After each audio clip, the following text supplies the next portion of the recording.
Este ya es el tercer año, ¿no?, de nuestra iglesia que practicamos el Adviento de manera consecutiva. A mí me gusta mucho todo el simbolismo que hay en este acontecimiento, que más allá de un rito religioso, ¿verdad?, es una práctica, creo, muy positiva, que nos queda en la retina, en la mente, sabiendo que se viene la Navidad y que tenemos que preparar nuestro corazón. Bien, seguimos con nuestra serie sobre los personajes bíblicos y el día de hoy nos toca ver a Elías, el profeta de Dios, un profeta conforme al corazón de Dios.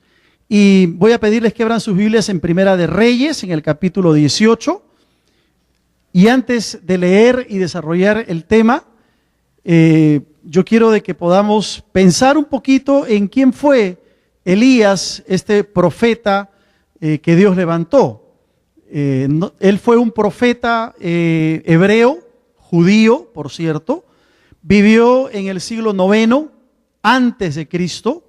Su nombre proviene de una palabra hebrea que es la palabra Eliyahu, que significa mi Dios es el Señor. Qué lindo nombre, ¿no? Mi Dios es el Señor. Y conocemos que Elías era oriundo de la zona de Tishbe, al oriente del río Jordán, en la región de Galaad. No sé si alcanzan a ver aquí, en esta zona, al oriente del río Jordán, es donde nació y vivió y se desarrolló el ministerio del profeta Elías. Hablar de Elías en los pocos minutos que tenemos es una tarea titánica para cualquier predicador. Hay mucho que decir sobre el profeta. Yo voy a tratar de resumir algunos de los aspectos más importantes de la vida de este profeta de Dios. ¿Cuándo comienza el ministerio profético de Elías? Comienza cuando el rey de Israel era Acab. Y Acab fue un rey terrible, fue el peor de todos los reyes que tuvo el reino del norte, el reino de Israel. Acab, quien era hijo de Omri, gobernó entre los años 874 al 853 antes de Cristo. Y encontramos, por ejemplo, la narración sobre el enfrentamiento que tuvo el profeta Elías justamente con el rey Acab, porque dice la Biblia que el rey Acab hizo lo malo delante de los ojos del Señor más que todos los reyes que le precedieron. Fue un rey terrible. Para que ustedes tengan idea, una de las cosas que este rey hizo fue casarse con una mujer llamada Jezabel, que lo primero que hizo fue instaurar la idolatría en Israel. Instauró la adoración al dios Baal y a la diosa Acera. Entonces, Acab se casó con esta mujer pagana e introdujo la idolatría en el reino de Israel. Lo más triste de todo fue que no solamente Acab se fue bajo la influencia de esta mujer, no solamente Acab se escapó, negó los preceptos de Dios, se desvió, sino que juntamente con el rey Acab, todo el pueblo cayó en la idolatría. Todo el pueblo cayó en apartarse de Dios. Y esto provocó la ira de Dios. Como consecuencia de ese pecado tan serio que había cometido Israel, ¿qué hizo Dios? Dios mandó una sequía tremenda en Samaria. ¿Qué produjo esa sequía? Produjo hambruna en todo el pueblo de Israel. Y Elías va a aparecer en escena sorpresivamente en pleno reino de Acab para comunicarle justamente a Acab la profecía en que se iba a producir esta sequía en la nación de Israel. El profeta tiene que ir a esconderse, dice la Biblia, en un arroyo cerca del río Jordán, muy cerca de este río Jordán que aparece allí. Tuvo que ir a esconderse y como había una gran hambruna en Israel, milagrosamente el profeta, dice la Escritura, fue alimentado por unos cuervos que le traían alimento al profeta Elías. Luego, por mandato del Señor, el profeta va a una región, a la ciudad de Sarepta, un poblado cercano, donde se encuentra con una viuda que tenía muy poco de alimentos y él, por el poder de Dios, multiplica la comida y resucita milagrosamente al hijo de esta viuda. Dicho sea de paso, es el primer milagro de resurrección que encontramos en la Biblia. La historia del profeta Elías aparece en el libro de Reyes, especialmente en primer libro de Reyes. Y una historia muy interesante es la que aparece en el capítulo 18, los versículos del 20 hasta el 40. Es la historia que tiene que ver con el enfrentamiento entre 450 profetas de Baal y Elías, el único profeta de Dios. Miren ustedes, qué desproporción. Un enfrentamiento terrible. Y dice el versículo 20 de Primera Reyes 18, vamos a leerlo, que entonces Acab, el rey, convocó a todos los hijos de Israel y reunió a los profetas en el monte Carmelo. Y acercándose Elías a todo el pueblo dijo: ¿hasta cuándo claudicaréis vosotros entre dos pensamientos? Si Jehová es Dios, seguidle.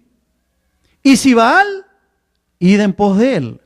Y el pueblo no respondió nada. Y Elías volvió a decir al pueblo: solo yo he quedado profeta de Jehová, mas de los profetas de Baal hay 450 hombres. Dénsenos pues 2 bueyes, y escojan ellos uno y córtenlo en pedazos, y pónganlo sobre la leña, pero no pongan fuego debajo. Y yo prepararé el otro buey, y lo pondré sobre la leña, y ningún fuego pondré debajo. Invocad luego vosotros el nombre de vuestros dioses, y yo invocaré el nombre de Jehová. Y el Dios que respondiere por medio de fuego, ese sea Dios. Y todo el pueblo respondió diciendo: bien dicho. Miren el versículo 25. Entonces Elías dijo a los profetas de Baal: escogeos un buey y preparadlo vosotros primero, pues que sois los más, e invocad el nombre de vuestros dioses, mas no pongáis fuego debajo. Y ellos tomaron el buey que les fue dado, lo prepararon e invocaron el nombre de Baal desde la mañana hasta el mediodía, diciendo: Baal, respóndenos. Pero no había voz, ni quien respondiese. Entre tanto ellos andaban saltando cerca del altar que habían hecho. Y aconteció el mediodía que Elías se burlaba de ellos diciendo: gritad en alta voz, porque Dios es, quizá está meditando, o tiene algún trabajo, o va de camino. Tal vez duerme y hay que despertarle. Y ellos clamaban a gran voces y se desajaban con cuchillos y con lancetas conforme a su costumbre hasta chorrear la sangre sobre ellos. Pasó el mediodía y ellos siguieron gritando frenéticamente hasta la hora de ofrecerse el sacrificio. Pero no hubo ninguna voz, ni quien respondiese, ni escuchase. ¡Qué tremenda historia! Ahí están los 450 profetas de Baal. Hay una competencia, por así decirlo. Elías quiere demostrar que Jehová es el Dios verdadero. Pongan su altar, preparen la leña, no pongan fuego, yo voy a hacer lo mismo. Y como vemos en la historia posterior, Elías dice incluso: vamos a mojar 3 veces con cántaros el altar y vamos a ver quién responde. Y los pobres profetas de Baal se la pasaban hora tras hora, gritando: Baal, respóndenos, y Baal no respondía. Y ya Elías empezó a burlarse de los profetas de Baal. Qué interesante historia, como vamos a ver más adelante. Porque lo primero que encontramos es el desafío de Dios en esta historia. De arranque, Dios le va a decir al pueblo: ¿hasta cuándo claudicaréis vosotros entre dos pensamientos? Si Jehová es Dios, seguidle. Y si Baal, id en pos de él. ¿Y qué hace el pueblo? Se queda callado, no responde nada. ¿Qué era lo que pasaba con este pueblo? Necesitaba que Elías y Dios mismo les planteara un desafío para ellos en su momento. ¿Hasta cuándo claudicaréis vosotros entre dos pensamientos? ¿Hasta cuándo van a seguir con esa mentalidad en pos de la idolatría? ¿Hasta cuándo van a seguir con esa actitud? Si el Señor es Dios, seguidle. Y si Baal, vayan en pos de él. Y el pueblo se queda callado. Y como vamos a ver más adelante, Baal nunca respondió. Y la pregunta, creo, que el Señor le hizo al pueblo en ese momento: ¿hasta cuándo claudicaréis entre dos pensamientos? Es una pregunta que Dios nos hace hoy también a cada uno de nosotros. Viene el Señor y te pregunta: ¿hasta cuándo vas a seguir viviendo tu vida cristiana de esa manera? ¿Hasta cuándo vas a vivir alejado de Dios? ¿Hasta cuándo seguirás con tu necedad? ¿Hasta cuándo no te decidirás a seguir al Señor con todo tu corazón y con toda tu vida? ¿Hasta cuándo vas a vivir un cristianismo pasivo? ¿Hasta cuándo? Esa es la pregunta que el Señor nos hace a cada uno de nosotros. ¿Cuál era el contexto de lo que pasaba con Elías? Como hemos dicho, Israel se había apartado de Dios. Habían caído en una idolatría, primero originada por Jeroboam, al obligar al pueblo a que adorasen a un par de becerros de oro. Luego Acab se casa con esta mujer pagana que instaura oficialmente la idolatría, adoración a Baal y a la diosa Acera. Y Dios tiene que levantar al profeta para que haga reaccionar al pueblo y lo saque de esa idolatría en la cual estaban sometidos. Y lo que Elías va a hacer es confrontar al pueblo que se encontraba entre dos pensamientos. Estaban entre una duda tremenda. Por un lado, conocían de Dios, habían escuchado de Dios, habían visto los milagros de Dios, sabía que sus antepasados habían sido liberados por la mano poderosa del Señor, sacándolos de la esclavitud de Egipto. Pero por otro lado, estaban coqueteando con los dioses que Jezabel había traído a Israel. Por un lado, estaban caminando con un pie en la iglesia y con un pie en el mundo. Y el Señor tiene que venir y decirles: ¿hasta cuándo claudicaréis entre dos pensamientos? ¿Hasta cuándo estaréis con esta duda? ¿Hasta cuándo vacilaréis? Es interesante que otra versión dice: ¿hasta cuándo saltarán ustedes de un lugar al otro? La palabra hebrea que se traduce por vacilar es la palabra pasaj, que justamente significa brincar, saltar, danzar. Y el Señor viene al pueblo de Israel y les dice: ¿hasta cuándo? Y eso me hace recordar algunos creyentes que son así. Van saltando, van brincando, van de un lado para otro sin poder afirmar sus vidas y sus pensamientos en Dios. Y caminan saltando de un lugar a otro. Son creyentes inestables. Son creyentes que no han aprendido todavía a permanecer firmes en Dios. Pueden tener mucho tiempo viniendo a la iglesia, pueden conocer mucho de Biblia, pero no han aprendido aún a mantenerse firmes en el Señor. Son creyentes que se han acostumbrado a un estilo de vida vacilante y son como las ondas del mar que van de allá para acá y que no logran una estabilidad espiritual a pesar de los años que tienen en la vida cristiana. Y viene Dios y les pregunta a esos creyentes: ¿hasta cuándo? ¿Hasta cuándo? Y cuando yo miraba el texto, pensaba en dos tipos de inestabilidad. Una inestabilidad visible, que se evidencia en algunos cristianos, que es obvia en algunos creyentes. Hay cristianos, por ejemplo, que les gusta ir de iglesia en iglesia. No están contentos en su congregación. No están contentos en su iglesia por cantidad de razones. Y entonces van a otra iglesia, y de ahí saltan a otra iglesia, y saltan a otra iglesia, y se la pasan así como algo que yo llamo y digo la mentalidad del centro comercial. ¿Has visto tú cuando vas a un centro comercial, a Plaza Norte, a Megaplaza, al Jockey Plaza, cualquiera de estos centros comerciales? Cuando uno va a un centro comercial, ¿qué hace? Y va a comprar algo. Entras a una tienda, buscas, si no te gusta, sales, entras a otra tienda, buscas, si no te gusta, sales, y te le puedes pasar, especialmente las mujeres, 2-3 horas, de tienda en tienda buscando algo. Bueno, a veces algunos creyentes tienen esa mentalidad de shopping en relación a la iglesia, especialmente en otros países como en Estados Unidos. Son creyentes que van a una iglesia, si no les gusta algo, se van a la iglesia de la otra cuadra. Si no les gusta algo, se van a la siguiente iglesia. Van de tienda en tienda buscando lo que les gusta. ¿Que no me gustó la prédica? Entonces me voy a otra iglesia. ¿Que el pastor habló del pecado y me ofendió? Me voy entonces a otra congregación. Que el aire acondicionado es muy frío o el ventilador está muy alto, no me voy a otra iglesia.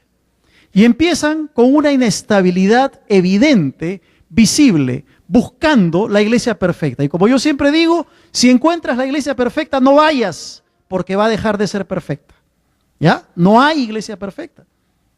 Inestabilidad evidente. Y lo que es peor, algunos dicen, en esa iglesia no está el fuego del Espíritu Santo, me voy a otra congregación. Y siempre tienen una excusa, una inestabilidad evidente. Son creyentes que van de un lado para otro, no están contentos con su congregación, siempre andan buscando cualquier excusa para ir a otra iglesia, y lo que es peor, en esa otra iglesia no duran y cambian a otra iglesia. ¿Sabes cuál es la única razón para cambiarse de iglesia? Que Dios te lo diga. Que el Señor te lo muestre claramente por su voluntad. Si no te gusta la cara del pastor, lo siento mucho, no tengo otra. Tienes que aguantarme. Si no te gusta la cara del pastor Wilmer, ¿qué vamos a hacer? Hay que aguantar. Solamente si Dios te dice, si Dios te lo dice claramente, que ha llegado el momento de ir a otra congregación a servir, a aportar, amén, yo te daré la bendición para que vayas. Cuando alguien me dice, pastor, me voy a ir a otra iglesia, yo siempre le pregunto, ¿y por qué? Si me da una serie de razones, le digo, no es el momento. Cuando Dios te lo muestre, allí recién. Amén. Esa debe ser la actitud. Si no, nos convertimos en creyentes inestables, mostrando una inestabilidad constante y permanente. Pero lo que es más grave es la inestabilidad invisible de algunos cristianos. ¿Hasta cuándo, dice la palabra? ¿Hasta cuándo vas a claudicar así? Son aquellos creyentes que aunque están en una iglesia, siempre, permanentemente, mantienen una vida de inestabilidad. Y son como las ondas del mar, variante, vacilante. No han logrado una estabilidad espiritual. Tienen muchos años en la fe, pero no han madurado. Y a veces yo me encuentro con creyentes que tienen 20, 25 años en la fe y quieren que el pastor vaya a visitarles, si es posible, todas las semanas. Inestabilidad espiritual. Cuando ya esos hermanos están para ir a visitar a otros, a los más nuevos, a los que recién están empezando en los caminos del Señor. Pueden tener años en la iglesia, pero siguen luchando con el mismo pecado, con las mismas tentaciones, con las mismas costumbres, con los mismos esquemas de pensamiento, y no han logrado una madurez espiritual. A ambos grupos el Señor los exhorta y les dice, ¿hasta cuándo vacilaréis entre dos pensamientos? ¿Cuándo vas a conseguir y lograr la estabilidad espiritual? Yo te pregunto en esta mañana, ¿cómo estás caminando? ¿Hay en tu corazón y en tu vida esa duda? Vienes a la iglesia el domingo, te sientes bien, alabas al Señor, pero mañana otra vez vuelves a tus prácticas pecaminosas. Hay creyentes que caminan con un pie en la iglesia y el otro en el mundo y creen que van bien. No se puede caminar con un pie en la iglesia y un pie en el mundo. Como dice Elías, defínete. ¿Eres de Dios o eres de Baal? Cosa seria. Cosa seria. Como hijos de Dios, tenemos que aprender a mostrar una estabilidad espiritual que se expresa en nuestra vida, en nuestras actitudes, en nuestro hablar, en nuestra forma de ser, en nuestra cosmovisión, nuestra concepción de la vida, donde el creyente puede decirle, no, si yo voy a este lugar me va a hacer daño, va a debilitar mi vida espiritual, no lo hago, no voy, quiero tener una vida de estabilidad espiritual. Ese es el desafío de Dios. Pero en segundo lugar, está el desafío de Elías, que encontramos también ahí en la palabra. Es interesante que el versículo 30 del capítulo 18 de Primera de Reyes va a decir, entonces dijo Elías a todo el pueblo, acercaos a mí, y todo el pueblo se le acercó. Y él arregló el altar de Jehová que estaba arruinado. Hay un mandamiento, hay un imperativo que Elías le hace al pueblo. acercaos, acercaos. Evidentemente, el pueblo de Israel estaba lejos, habían caído en la idolatría. Estaban lejos de Elías, pero estaban también lejos de Dios. Se habían alejado de Dios. Y este acercarse, que se presenta como un imperativo en la palabra, tiene implicancias de arrepentimiento y confesión de pecados delante del altar de Dios. Lo que Elías le está diciendo al pueblo: ustedes tienen que arrepentirse, acérquense a mí, pero acérquense a Dios con todo el corazón. Y el acercarse a Dios conlleva confesión de pecados y arrepentimiento, cambio de actitud. Yo te pregunto en esta mañana, ¿cómo está tu vida espiritual? ¿Cómo está tu vida delante de Dios? ¿Cómo te encuentras delante del Señor? Pregúntate si estás caminando cerca de Dios o tu pecado te ha alejado del Señor. Porque quizá estás entre dos pensamientos. Estás con un pie en la iglesia y un pie en el mundo. No has afirmado tu vida espiritual. Viene el Señor y ¿qué te dice? Acércate a mí.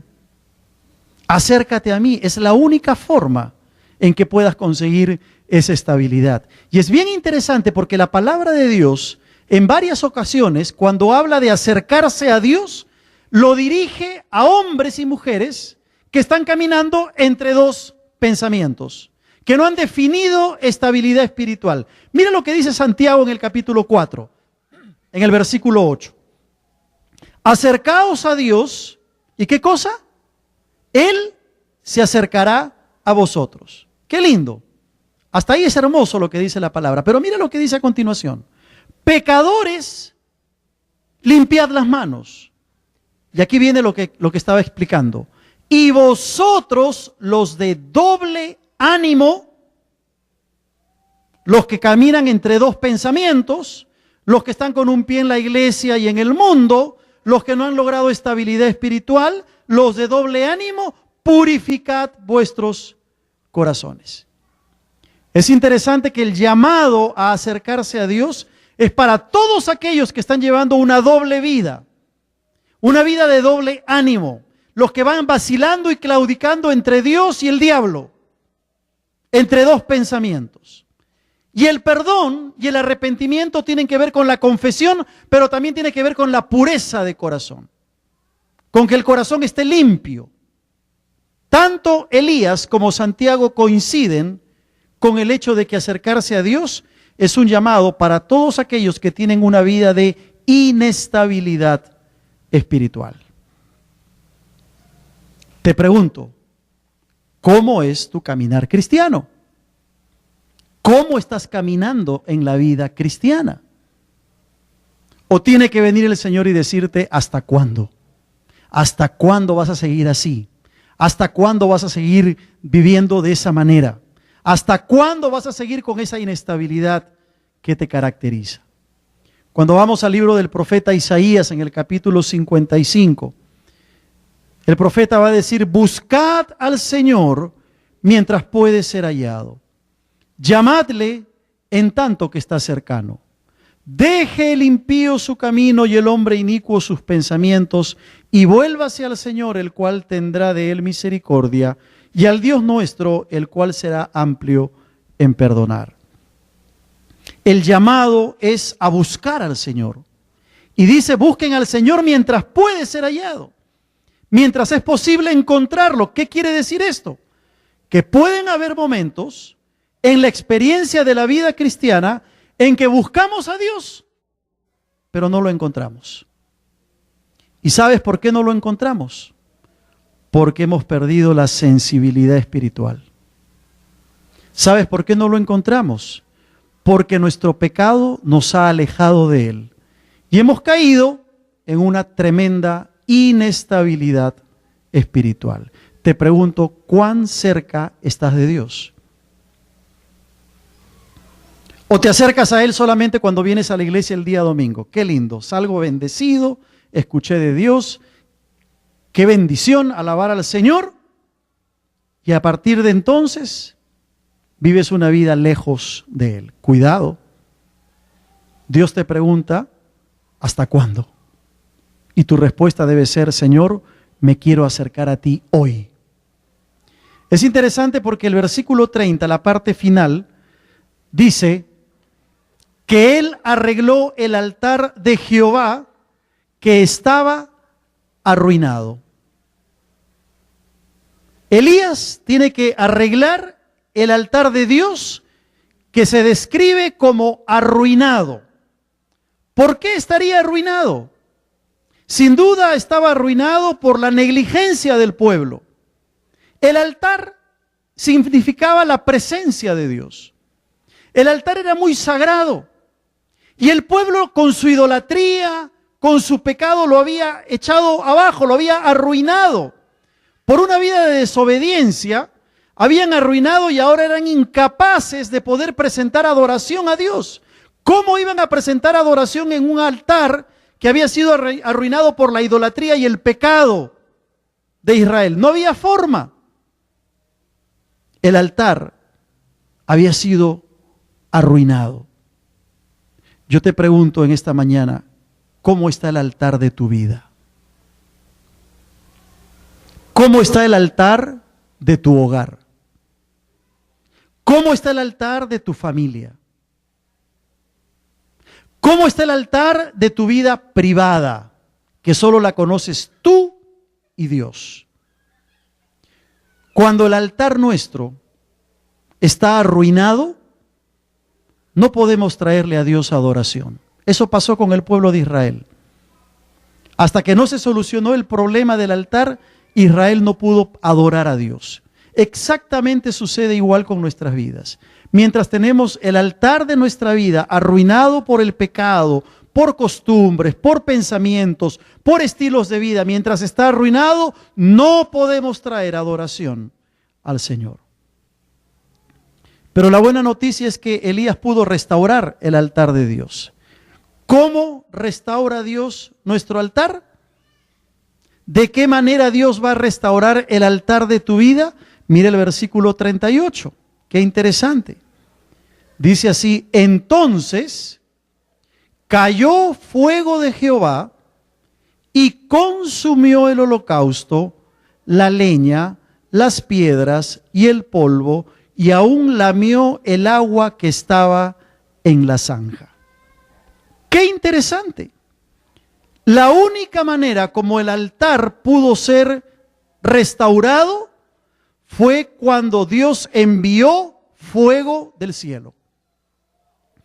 Y cuando nos acercamos a Dios de corazón, el fuego del Espíritu Santo viene sobre nosotros y consume todo aquello que nosotros hemos puesto sobre el altar que de alguna manera nos aleja de Dios.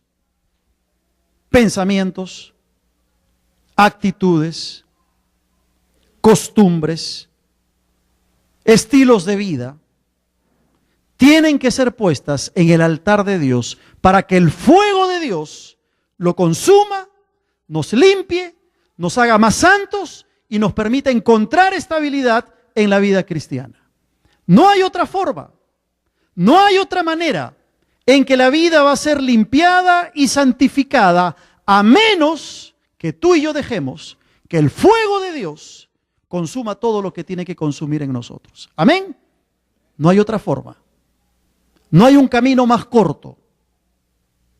No podemos sacarle la vuelta a Dios y vivir vidas santas a menos que dejemos que el fuego de Dios consuma nuestras vidas. La vida cristiana no consiste en ritos. Tú lo sabes muy bien. La vida cristiana no es religión. La vida cristiana se caracteriza por una vida de obediencia, una vida de entrega total a Dios, permitiendo que su Espíritu nos llene cada día, y nos dé poder para vivir una vida victoriosa. No hay otra forma. Llama poderosamente la atención el versículo 38. Mira bien lo que dice. No sé si has notado.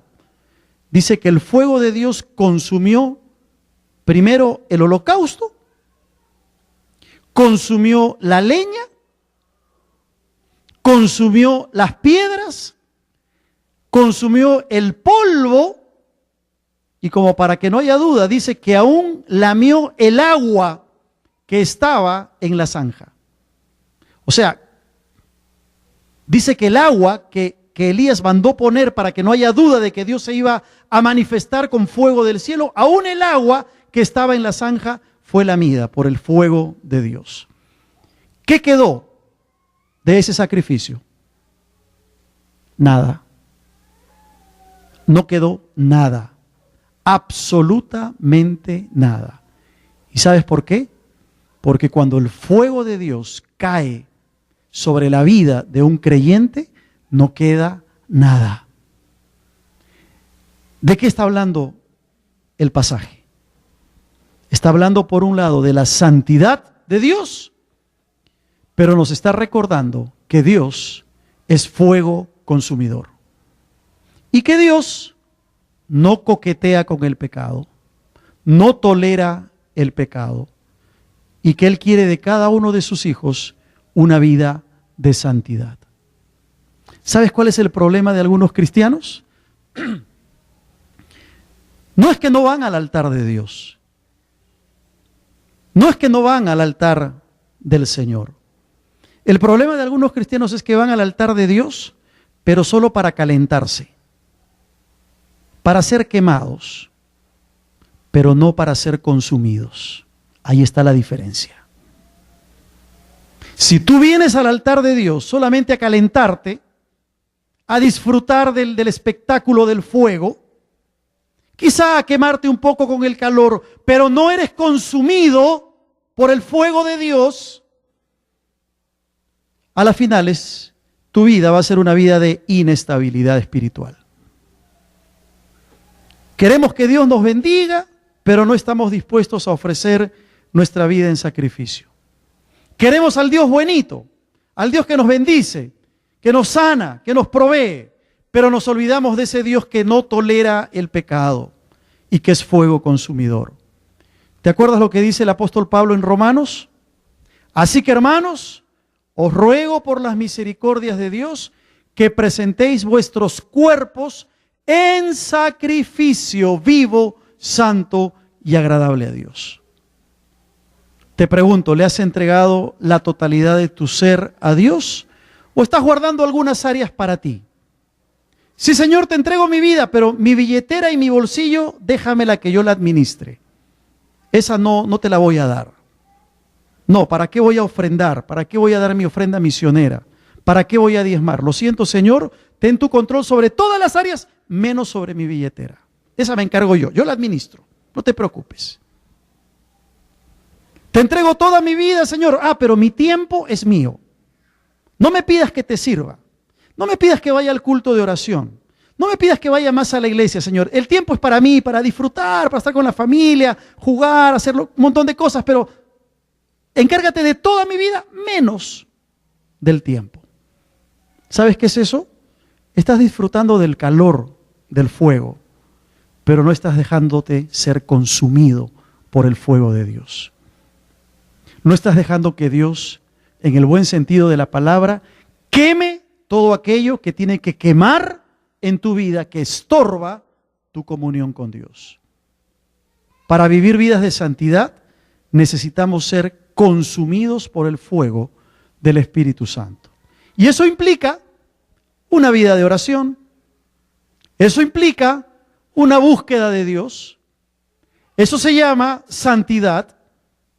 Eso significa quebrantamiento espiritual, postración delante de Dios, sometimiento a la voluntad del Señor y sacrificio para Él. El fuego consume. Y Elías lo entendió así. Él sabía que Dios tenía que glorificarse delante de esos 450 profetas de Baal, mandando fuego del cielo. Y mira cómo termina la historia en el versículo 39 y en el versículo 40. Bien interesante. Dice que viéndolo todo el pueblo, se postraron y dijeron: Jehová es el Dios, Jehová es el Dios. Entonces Elías les dijo: prended a los profetas de Baal para que no escape ninguno. Y ellos los prendieron y los llevó Elías al arroyo de Cisón y allí los degolló. Qué final más trágico para estos falsos profetas que clamaron a Baal y que Baal nunca respondió. Y tú dirás, pero ¿cómo Elías, siendo un profeta conforme al corazón de Dios, manda degollar a tanta gente? Bueno, Dios se lo había dicho, y Dios es fuego consumidor. Con Dios no podemos jugar, no podemos sacarle la vuelta ni engañarle. Llama la atención que el versículo 39 dice que viendo todo el pueblo lo que había pasado, inmediatamente, ¿qué cosa? Se postraron, adoraron y exclamaron: Jehová es el Dios. Siempre la gloria fue dirigida a Dios. Y la consecuencia fue que la adoración del pueblo se manifestó en postración y reconocimiento de Dios. El pueblo entendió que debía ponerle fin a su inestabilidad espiritual. Tuvieron que ser testigos del fuego de Dios que descendió en ese momento, dejar la idolatría y empezar a vivir una vida estable, dejando esa vida dividida que estaban viviendo. Tengo que terminar. Y te pregunto una vez más, ¿cómo está tu vida espiritual? ¿Cuán estable es tu vida cristiana? Te pregunto, ¿has experimentado alguna vez el fuego de Dios en tu vida? ¿O te has acostumbrado a la religión, a calentarte solamente con el fuego sin dejar que te consuma y consuma todo aquello que se interpone en tu comunión con Dios? Dios viene hoy y te pregunta, ¿hasta cuándo? ¿Hasta cuándo vas a seguir así? Quiera Dios tener misericordia de cada uno de nosotros y ayudarnos a encontrar esa estabilidad espiritual que nos lleve a una adoración auténtica al Señor y que permitamos que el fuego del Espíritu Santo queme todo aquello que tiene que quemar en nuestro corazón. Amén. Vamos a orar.